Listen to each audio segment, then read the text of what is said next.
Assalamualaikum warahmatullahi wabarakatuh. Perkenalkan, nama saya Edi Rahmat. Saya Rizkyatun Fadila Putri. Dan saya Maulidia.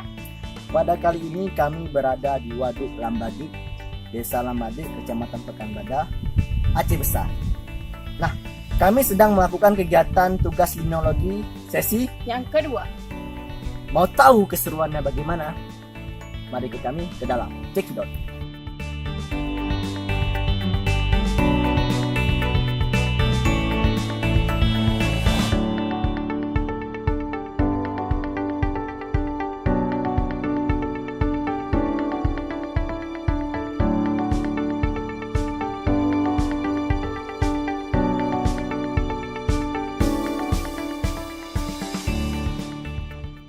Assalamualaikum warahmatullahi wabarakatuh. Perkenalkan, nama saya Rizkyatun Fadila Putri, mahasiswi Fakultas Perikanan Universitas Abul Yatama Aceh.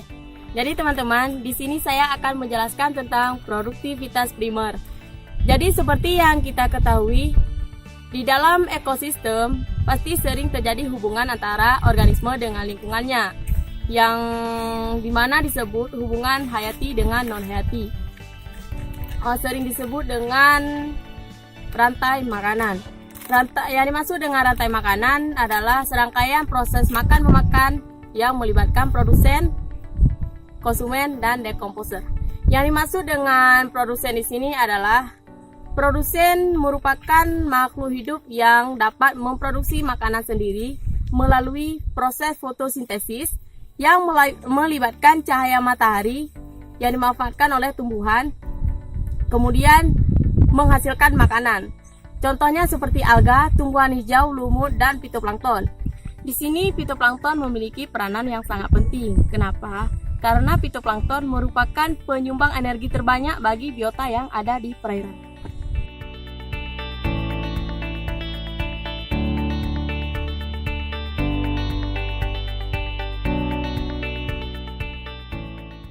Karakteristik fitoplankton memiliki pergerakan yang pasif, melayang-layang mengikuti arus, dan hidup di permukaan perairan.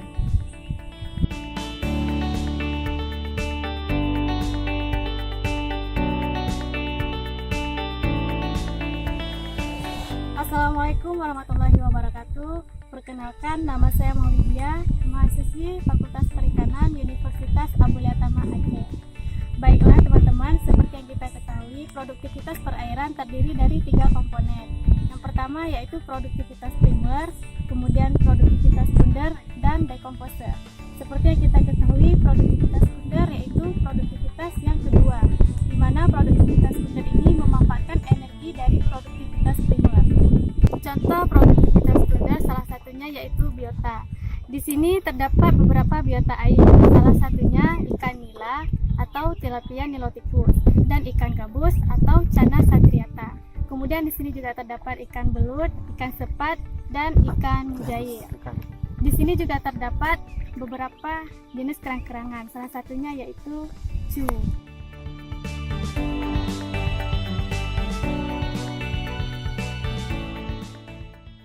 Jadi teman-teman, pada ekosistem perairan terjadinya rantai makanan, yaitu proses makan dan dimakan. Pada produsen primer ditepati oleh fitoplankton, kemudian fitoplankton dimakan oleh zooplankton, di mana zooplankton ini merupakan konsumen yang pertama. Lalu zooplankton dimakan lagi oleh ikan-ikan kecil. Ikan-ikan kecil merupakan konsumen yang kedua. Lalu ikan-ikan kecil ini akan dimakan lagi oleh ikan-ikan yang sedang, dan ikan-ikan yang sedang akan dimakan lagi oleh ikan-ikan yang besar hingga ke tingkat tinggi. Seandainya terjadi gangguan pada rantai makanan, maka terjadilah ketidakseimbangan pada perairan. Contohnya, seandainya terjadi gangguan pada konsumen pertama, maka fitoplankton akan terjadi booming.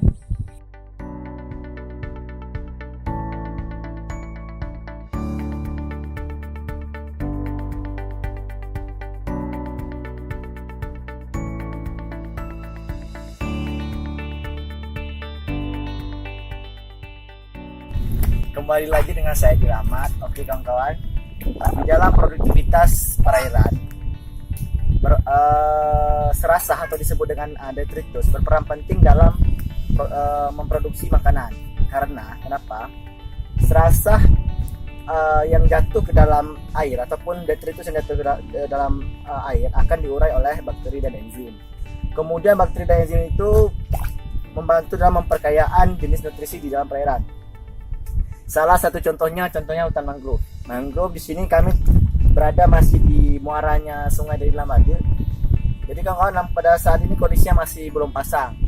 Nah, mangrove berfungsi sebagai penahan abrasi, sebagai nursery ground ataupun daerah perawatan, dan ada beberapa jenis ikan yang berpijah pada hutan mangrove. Karena kan hutan mangrove banyak kaya akan nutrien dan pakan. Kawan-kawan semuanya, yang kami dapatkan di sini jenis mangrove-nya jenis Rhizopora stylosa. Dan ada beberapa lagi jenis Avicennia. Di depan ada jenis seperti pandan berduri ataupun Pedanus.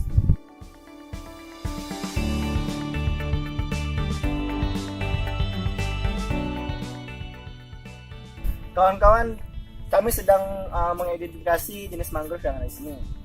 Saya dapat info dari kawan-kawan saya itu bahwa yang baru kami temukan di sini jenis Rhizopora apiculata, stylosa, Avicennia apicornatra, dan berapa jenis yang akarnya bersifat akar napas. Kalau Rhizopora sendiri bersifat akar gantung ataupun akar tunggal,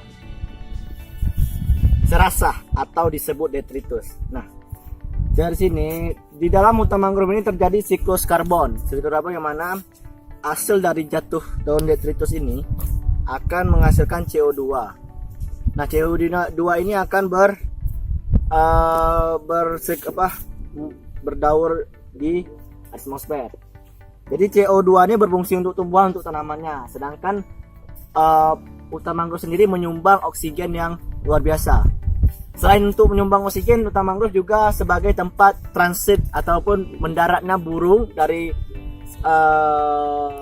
pulau lain ke pulau lain.